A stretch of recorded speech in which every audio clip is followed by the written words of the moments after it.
3-1 on aggregate, 2-1 on the night, getting the job done as we welcome in a whole cast of characters for tonight's show.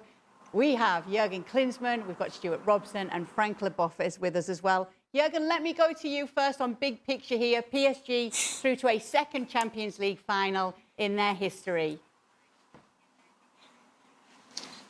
Yeah, I think it's well-deserved. I mean, we discussed, how yesterday we discussed how Arsenal will probably approach that game. And Arsenal approached it the right way. They took the initiative, they created chances, and they tried to get an advantage. But for whatever reason, they couldn't get the ball into the net because there was a Donnarumma in top class form. So if you're not able then to take the lead in such a big moment, then obviously sooner or later you're going to risk to concede a goal against this counter break, a very good team from Paris Saint-Germain. And I think then that the way the game developed throughout the entire 90 minutes, I think it's well deserved for Paris Saint-Germain. It's an interesting story with this team. I mean, they tried it years ago, obviously with the big names, with Messi, with Mbappe, obviously, and Neymar and all the other superstars that came along, and the ownership group tried to do their best to get them back on top stage and get them into a Champions League final. And it was a very difficult path. I mean, Frank knows that far better than we do. But I think now they got to a moment where they really believe in their own team. It's a team that took them now to the final. And the way they played it, there was one there for the others. It seems like they have a very good spirit within their team, and that what made the difference at the end of the day. They were nastier, they were more determined. I think Arsenal, the longer the game went on, obviously the belief was lost and more. It's nice. It's actually nice to see that Paris Saint-Germain found a path to finally make it to the final. Yeah, Frank, they've changed so many things at the club. They've changed their strategy, and here they are in a Champions League final. Yeah, and deservingly so, I would say, because for the first time, and I always say that this season with Paris Saint-Germain, they finally have a team. That's what it is. That's the big difference. They don't have names or big names, superstars, but they have a team. They have players ready to sacrifice themselves for the team. Doué was in the first half the guy who ran the most in Paris for Paris Saint-Germain. We didn't really see him, but he was working a lot to make sure that he was compensating defensively. Paris Saint-Germain struggled at the beginning of the game, and maybe they deserved, as Jurgen said, to go through and to go to the final. But at the end of the day, with 3 big chances in the first 15 minutes, had Gunners scored a goal, it would have been a different scenario for me. Therefore, we have to respect the Gunners. They did what they had to do. Paris Saint-Germain was maybe a little bit luckier than the Gunners, but they have a quality. They have quality, and they can go and maybe win the Champions League final. That's a different story. But nice to see a Paris Saint-Germain, yes, favorite of the League One, beating Manchester City, Liverpool, Aston Villa, and now Arsenal. It says a lot. It does. What more would you have liked to see from Arsenal tonight, Robbo?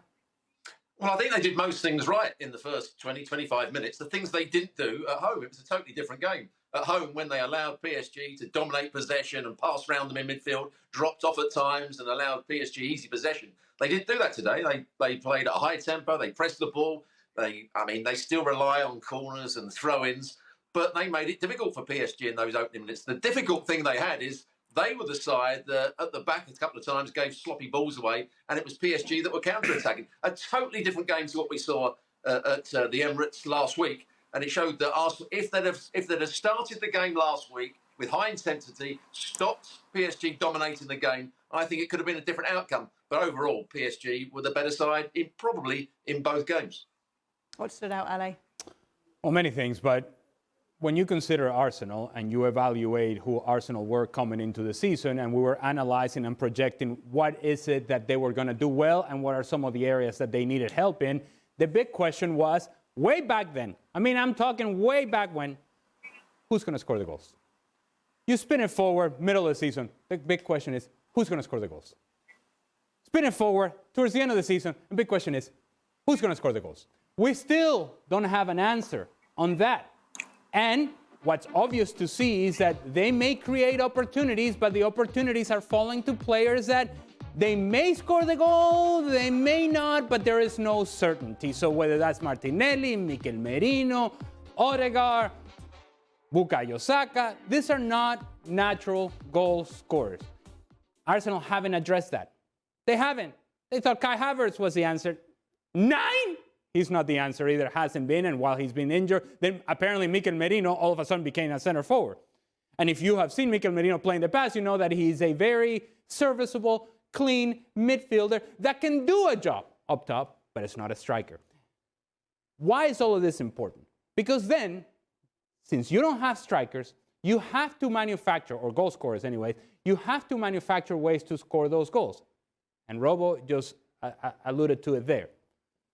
They become corner kicks and throw-ins. So at one point in the game, I'm thinking, wait a minute, is this Tony Pulis' Stoke City? Is that Rory Delap taking throw-ins? Because this is what Thomas Partey was doing, running 60 yards to go take a long throwing. That's how desperate they are to manufacture, to create some sort of danger inside the 18-yard box through a rebound here and a rebound there, and that's how their best opportunities develop, from broken plays coming from long throw-ins. So is there a difference between Stoke City, Tony Pulis, and Rory Delap, and this version of Arsenal? Well, some would say that's the case, but that's how they created their opportunities. So then you start wondering, okay, if you're not creating enough from set pieces, which if you watch an Arsenal match, there are two people that are always on camera. Mikel Arteta and the set piece coach. Because apparently he's more important than the players out on the field. It tells you what Arsenal are and what they have been. I'm not making this up. This is what they have been. They struggle to score goals from open play. They become a set piece dependent team. And when they don't score off the set pieces, they're in trouble.